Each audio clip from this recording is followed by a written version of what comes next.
Hello everybody and a very warm welcome to NEET now. हम बात कर रहे हैं चैप्टर 2 बायोलॉजिकल क्लासिफिकेशन की and today what we are going to see is plant और animal kingdom in a nutshell. ठीक है, मतलब बहुत ही छोटे से, हालांकि चैप्टर 3 चैप्टर 4 काफी डिटेल में रहेगा, बट अभी जो हम देखेंगे सिर्फ एक झलक समझ लीजिए। ठीक है, कि व्हाट इज इन स्टोर, कि हमको आगे क्या देखना है प्लांट किंगडम में और अगेन आपके एनिमल किंगडम में। उससे पहले make sure you subscribe, also press the bell icon ताकि सारे वीडियोस की नोटिफिकेशन आए।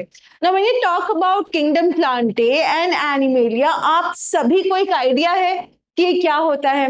अगर हमने जब बेसिस ऑफ क्लासिफिकेशन पढ़ा था तो हमने देखा था कि ये दो वो ऐसे किंगडम्स हैं जो हमेशा कांस्टेंट रहे हैं। कोई किंगडम ऐड हो रहा है, कोई डिडक्ट हो रहा है, but kingdom animalia and kingdom plantae have been constant right from the first classification. ये एज इट इज रहे हैं, है ना। सो यहाँ पे हमको यही देखना है कि ये इनमें है क्या चीज। ठीक है, now kingdom Plantae. Kingdom Plantae includes all eukaryotic chlorophyll containing organisms commonly called plants। ठीक है, अगर आपको याद हो जो वो चार्ट हमने बायोलॉजिकल क्लासिफिकेशन की स्टार्टिंग में पढ़ा था, जो आपके प्लांट्स है फर्स्ट एंड फॉरमोस्ट यूकैरियोटिक है, प्रॉपर सेल है, प्रॉपर आपका न्यूक्लियस है, प्रॉपर न्यूक्लियर मेम्ब्रेन है, राइट। उसके अलावा कहीं ना कहीं सारे ऑर्गेनल्स हैं। सेकंड, जो आपकी सेल वॉल है, ठीक है, जो आपकी सेल वॉल है वो उसमें आपको सेल्यूलोज मिलेगा ना। If you talk about fungus, ठीक है, फंगाई के बारे में बात करेंगे, वहां चिटिन है। ठीक है, अगर आप मोनेरा की बात करोगे वहां पे क्या है, पॉलीसैकेराइड्स और amino acids. And this is what जो आपके प्लांट्स है वो अलग कहलाए जाते हैं। क्यों? क्योंकि उनकी सेल वॉल में क्या प्रेजेंट है, सेल्यूलोज, और सिर्फ उन्हीं की में है। Plus they are your chlorophyll containing photosynthetic autotrophs. अगर हम बात करें आवर होल वर्ल्ड, है ना, हमारी पूरी दुनिया जो है वो इन्हीं पे सरवाइव कर रही है, डायरेक्टली और इनडायरेक्टली हम लोग सभी के सभी प्लांट्स पे डिपेंडेंट है, राइट। सो इस पूरे जो चैप्टर में आगे हम पढ़ेंगे चैप्टर 3, उसमें we are going to talk about just your plants. A few members are partially heterotrophic, such as the insectivorous plants और parasites। अच्छा, ये बात नहीं है कि आपके सारे ही जो है ऑटोट्रॉफ्स हैं, ऑटोट्रॉफ्स हैं, बट क्या वर्ड यूज किया है, पार्शियली हेटरोट्रॉफिक। पार्शियली हेटरोट्रॉफिक यानी अगर उसके पास कोई इंसेक्ट है तो दे टर्न इंसेक्टिवोरस। ठीक है, they will eat that organism, जैसे यहाँ पे लिखा है ना कि दे लाइक इंसेक्टिवोरस प्लांट्स और पैरासाइट्स। तो अगर ऐसा कुछ होता है they will eat it up, है ना। बट वो फोटोसिंथेसिस करना छोड़ देंगे, ये नहीं है। फोटोसिंथेसिस को परफॉर्म करते रहेंगे, बट आपका पैरासाइट्स की तरह भी रहेंगे, प्लस इंसेक्टिवोरस भी रहेंगे। ठीक है, Bladderwort and Venus flytrap are examples of insectivorous plants and Cuscuta is a parasite। Cuscuta एक ऐसा प्लांट है जो आपने हर जगह देखा होगा। अब इसकी सबसे खास बात ये है कि ये जो अपना सारा न्यूट्रिशन है वो डिराइव करती है किसी और प्लांट से। ठीक है, अभी मैं आपको पिक्चर दिखाऊंगी, it will be very clear to you. बहुत आसानी से आप इसको आसपास कहीं भी देख सकते हो, जहां बड़े बड़े कुछ पेड़ होंगे। हिंदी में इसको एक वर्ड कहा जाता है, मैं यहां लिख रही हूं, that is your amar bel. ठीक है, अमर बेल पता है क्यों कहते हैं इसको? अमर बेल इसलिए कहते हैं क्योंकि जब समर्स आते हैं, ठीक है, ये एकदम ड्राई हो जाएगी, एकदम थ्रेड की तरह आपको लटकती हुई दिखेगी, and you will be like कि चलो ये तो this is now dead.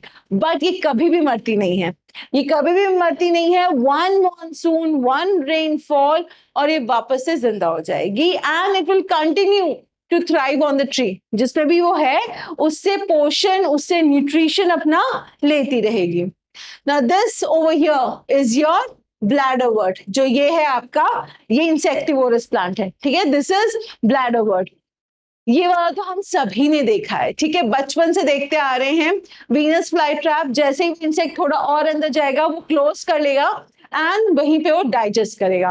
Now this is your Cuscuta। ये जो है आपकी, ये आपने बहुत जगह देखी होगी, ये वाली बेल है ना, लाइट ग्रीन कलर की होती है, पूरा ट्री कवर कर देती है।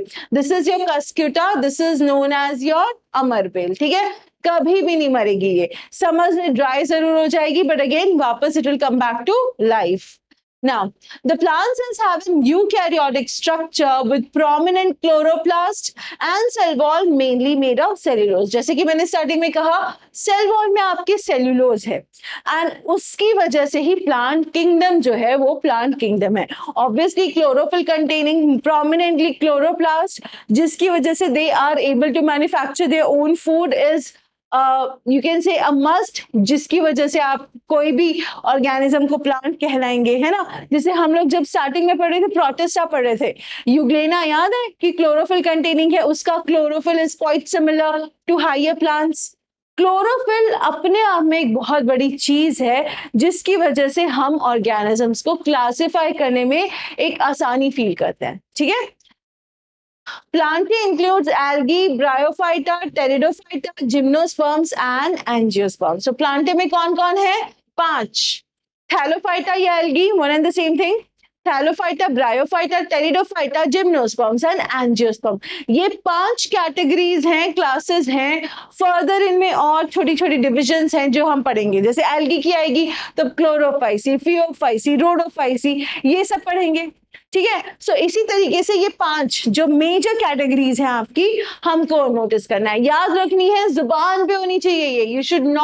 You need not rather open a text book. Thallophyta, bryophyta, pteridophyta, gymnosperm, angiosperm, 5. ठीक है.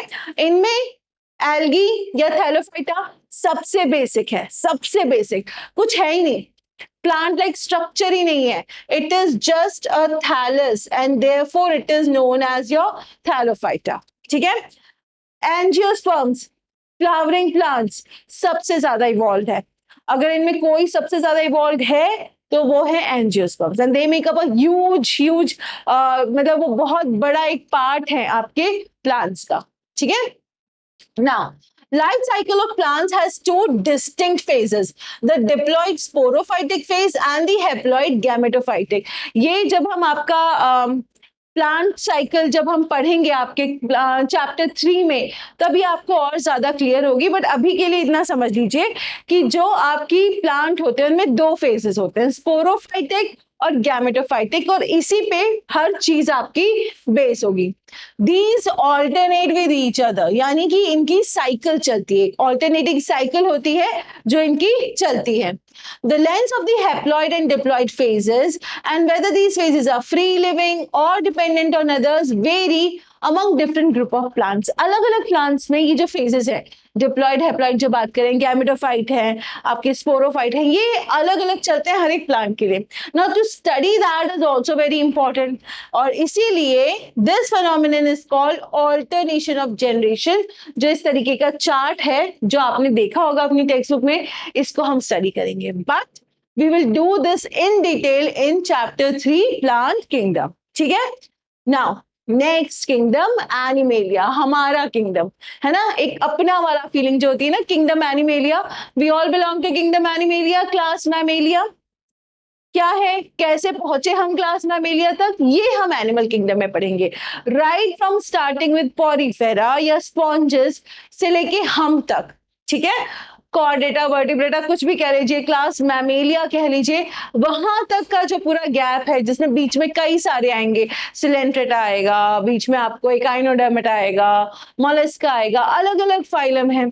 इसी में हम सीखेंगे सिमेट्री क्या होती है, इसी में हम सीखेंगे सिलोम क्या चीज है. सो एनिमल किंगडम अपने आप में एक बहुत बड़ी चीज है और वो समझना बहुत जरूरी है, क्योंकि आगे के जितने भी आपके जूलॉजी के चैप्टर्स हैं, ठीक है, ह्यूमन एनाटॉमी एंड फिजियोलॉजी जब हम देखेंगे, वो कहीं ना कहीं इजी हो जाएंगे जब आप चैप्टर 4 पढ़ते हो. ठीक है. So will start of with animal kingdom also, but उससे पहले जस्ट एक नटशेल में will see. This kingdom is characterized by heterotrophic eukaryotic organisms that are multicellular and their cells lack cell wall. Animal में डालने का criteria ही यही है कि सेल वॉल नहीं है, मल्टी सेल्यूलर है, यूकैरियोटिक है. ठीक है. एंड ऑब्वियसली जो आपका न्यूट्रिशन है that is heterotrophic. We don't make our own food, we are not jadu, हम लोग नहीं है, हमें धूप और इससे कोई लेना देना नहीं है. हाँ, खुशी होती है, but we are heterotrophic. Mode of nutrition क्या है, किसी और पे डिपेंडेंट है, हम प्लांट पे हैं, एनिमल पे हैं, इनडायरेक्टली तो अल्टीमेटली है ही प्लांट्स पे, but we are dependent on others. they directly or indirectly depend on plants for food. Like I said, plants जो हैं आपके, हम उन्हीं पे डिपेंडेंट हैं, right? They digest their food in an internal cavity and store food reserves as glycogen or fat. जब absorption and digestion पढ़ेंगे हम, ठीक है, तभी आपको और क्लियर हो जाएगा कैसे हम लोग खाना खाते हैं, कितना चबाते हैं, how it passes through your esophagus to your stomach, absorption small intestine में कैसे होता है. So these are various things, but ये कहाँ है, सारी की सारी एनिमल्स में है ना. So इसके लिए ये समझना बहुत ज्यादा जरूरी है. Their mode of nutrition is holozoic, by ingestion of food. Food खा के उस पे एंजाइम्स का अटैक करवा के उसको सॉल्युबलाइज करना. This is how we obtain our food and this is known as holozoic. Ingestion, food खाना है, ठीक है. They follow a definite growth pattern and grow into adults that have definite shape and size. Now, if you compare with plants में growth indefinite है ना.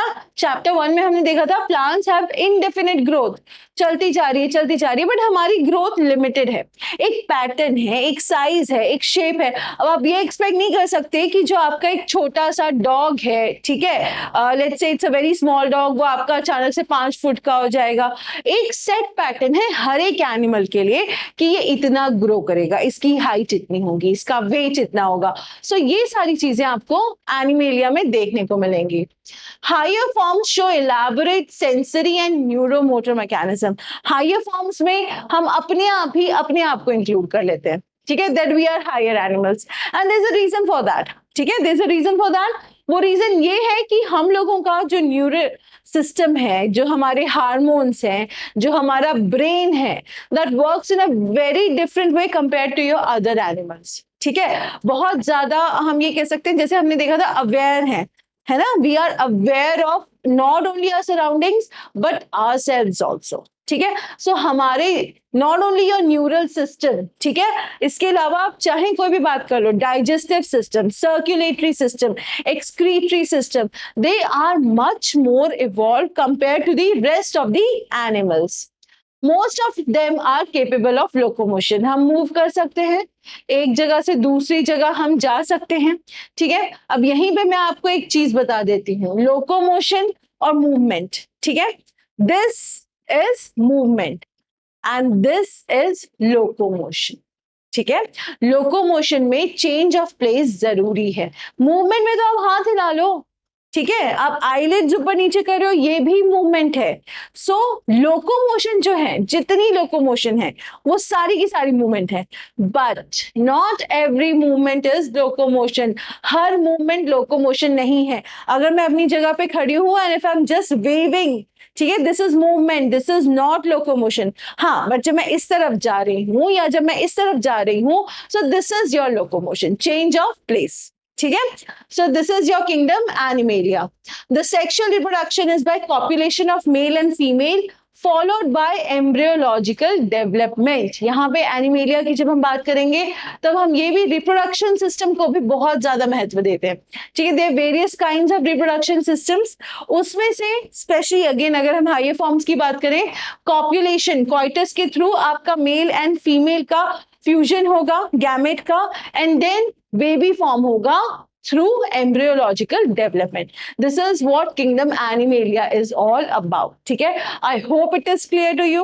Nutshell में है, बहुत ज्यादा elaborative नहीं है क्योंकि एक पूरा चैप्टर ही हमको इसके बारे में पढ़ना है. ठीक है, so I hope you have understood so far. Next topic आपका lichens का है, viruses का है, prions and viroids का है, वो complete होगा जल्दी. Stay tuned, but do read the NCERT. कहीं कोई मुसीबत आ रही है, कोई चीज समझ में नहीं आ रही है, give us a comment, let us know क्या प्रॉब्लम है, क्वेश्चन सॉल्व करिए सो दैट वी नो कि समझ रहे हो आप. ठीक है, so keep studying, keep reading, take care, thank you.